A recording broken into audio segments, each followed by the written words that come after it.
when we talked about exceptions in Chapter 1, we were talking about people who had differing needs, and these students do have differing needs in the way they need to be educated. And so they also require different instructional techniques and modifications so that they can learn effectively. I would like you to consider the fact that giftedness, the idea of giftedness, has evolved over time. Back in 1925, Louis Terman was a psychologist that tried to study gifted children over a longitudinal study, and he said he kind of defined it as the top 2% on a standard IQ test. And if you remember from your beginning psychology classes, IQ testing was just in its infancy in the early 20s. As time went on, Guilford came along and he said, you know, we really need to add the idea of creativity to the special education definition of giftedness, because gifted people seem to be more creative and have divergent thinking. Whitty came along and also said, you know what, it's got to be somebody who has remarkable performance in a valuable area. That's what giftedness is. So you can see that there's many different ideas about it. The Marlin Report, more recently in 1972, said we've got to look at many different forms of giftedness in addition to superior intellectual ability. And the Marlin Report identified 6 areas of giftedness. And those areas include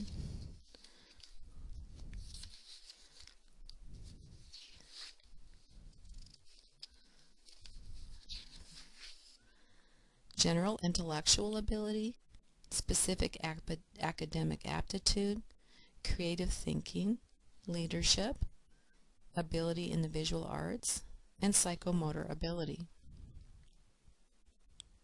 Currently, we're using the federal definition in 1988, the Jacob Javits Gifted and Talented Students Education Act. And we'll look at that definition in just a moment. I do have to tell you that there are many theories and definitions that have evolved with regarding gifted children. We're going to take a look at some of those things, but in the most part we're going to deal with how do you help. I do want you to know that there is no one accepted definition of giftedness. It varies state by state, and every state has different rules about how they apply gifted and talented services. And in fact, it is very different within school districts. So I just want you to know that if your child is receiving gifted services in one city, such as Appleton, if they move to, say, Mosinee, they may or may not get services based on the definition of that school district and what the district offers. So here's that federal definition that we're going by today. Now we want to compare children to age mates. So compared to children their own age, a gifted child has high performance ability.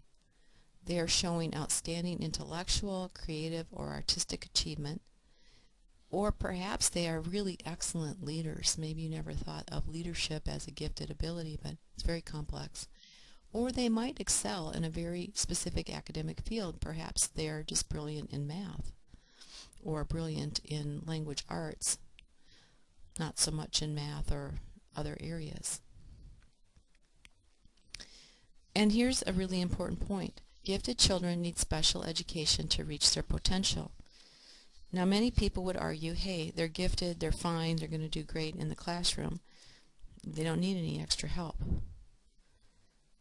However, when we look at the characteristics of the gifted child, you're going to see that if we give them general classroom information, they have far exceeded that, and they're going to be totally bored and may lead into many other concerns.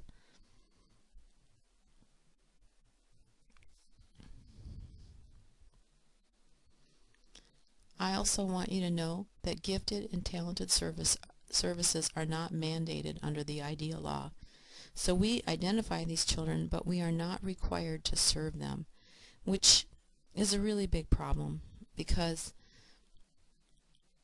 these are individuals that deserve and need these services. These are the people that might find the cure for cancer or global warming or all of these big problems that we have, and we're not actually required to serve them in the school system. So let's examine the characteristics of someone who is gifted. Now, these are a long list, but I do want you to be knowledgeable so that you can help a family. If you're a caseworker or you're a family member, you could recognize this, get the child tested, and then seek services for that individual. Here's a person who has an ability to rapidly learn. They can connect ideas very quickly. They can see different points of view. They understand abstract meanings early, and they ask a lot of questions, and they create different kinds of new solutions to problems. They also have a lot of intellectual curiosity. They like to know. They want to find out. They're fascinated with different ideas. They oftentimes do not like to conform to others, thinking in they want to think in different ways. They tend to be more concerned about moral issues and so forth. So they want that mental stimulation and challenge. They show a lot of self-direction. When they're really interested, they're going to dive in and dive deep. They may have great leadership skills, and they have an intense desire to know. They also may be very perfectionistic and want everything just right. And they might need to have everything precise. So I like this chart here. It shows you some positive aspects, this wonderful sensitivity toward others, reasoning skills, seeing these connections. They don't need a lot of drill or repetition to learn, and they complete things rather quickly and can move at a good pace. On the not so positive, they might actually dominate discussions. They might be very impatient. All those questions they ask, well, they might be considered nosy by other people. They may really have a trouble with the rules. Maybe they're solving math problems in their head, advanced problems, and the teacher insists you need to show your work. And so they say, no, I don't want to. Why should I? I already did it. It's dumb to show my work. And then they fail the math paper because they don't want to follow this standard procedure, perhaps. They really don't like drills and not manipulation, but drills. They don't like repetition. They like to look at their task work and get, dive in deep and then get to the other stuff later. So those are just some things to think about with gifted children in general.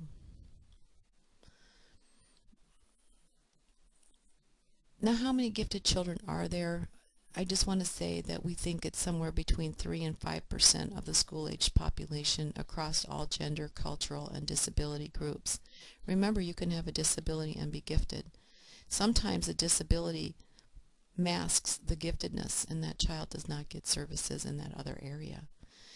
Identification in assessment is extremely important. Put a big star there.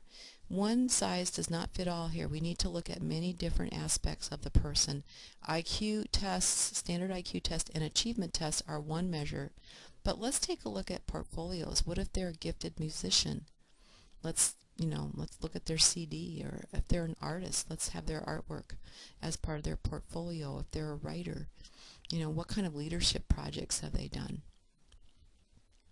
All of those things put together in that portfolio can show talent and giftedness. Family history and reports from others, extremely important. Does this child know their alphabet at age 22 months? I mean, are they cubing numbers at age, first grade? Are they, putting together elaborate projects in the fourth grade? Are they taking a college class in the 8th grade? I mean, these are all big indicators of a child that's gifted. So who can nominate somebody for assessment? The parent, the teacher, even the peers, and the person themselves. could say, you know, I need more. I do want you to realize that there are some discrepancies here. African Americans, Hispanic Americans, Native Americans, they're underrepresented. Maybe it's because of culturally biased tests. Maybe it's because we have fewer opportunities in those groups. Maybe they're not referred. We need to change that. Our identification instruments, our policies and procedures mustn't be, biased or discriminatory. We need to give valid and reliable tests for all groups, and we need to take into account economic differences, linguistic differences, and cultural differences.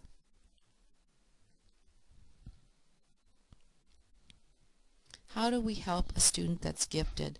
Well, there's a lot of different things that we can do with regard to the instructional style. We can accelerate things, and I think about that as like push down the accelerator of your vehicle. It's going to make it go faster.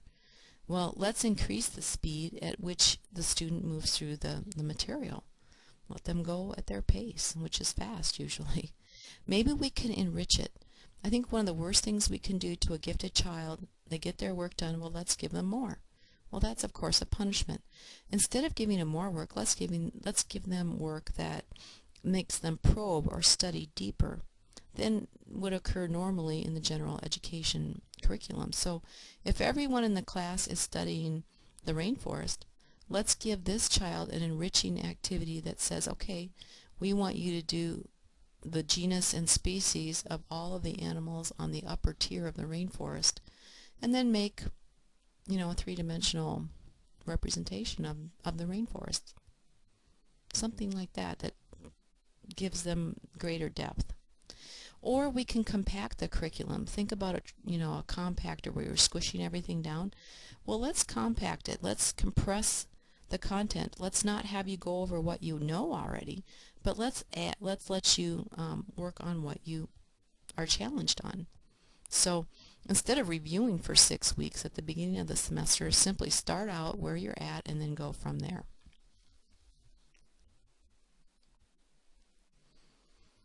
I think it's very important for children to have education outside of the classroom, for all children, but for gifted kids it's absolutely essential that they have additional information to help satiate their quest for knowledge and help them learn, keep them stimulated. Maybe a mentor, if you're interested in the medical field, mentoring with somebody, checking out special classes, going to workshops in the community, maybe junior grade books, maybe a summer program, maybe a band camp, maybe a competition, a science competition, or a fair, or some kind of international experience.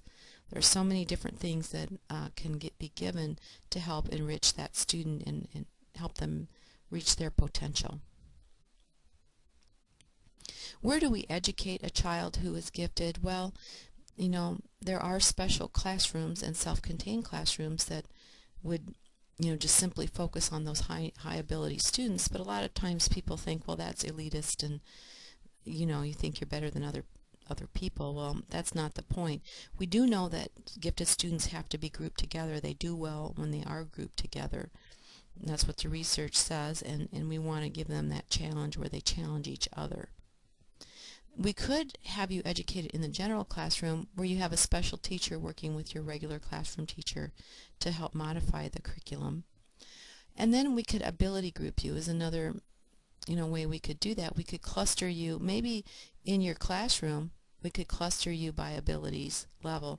So if there's 2 gifted or 3 gifted students in a regular general classroom, what we could do then would be modify the curriculum for those 3 students and group you together that way. We could maybe pull you out into a resource room perhaps, and give you services there in that resource room where you're with your academic peers. Or we could cluster you together. An XYZ clustering is like a high, mid, and low group. So, you have your lowest 20%, your mid group of 60% in the middle, and then your high achievers, the top 20% in a group. You sometimes see that tracking with math or reading, and perhaps you had that in your school.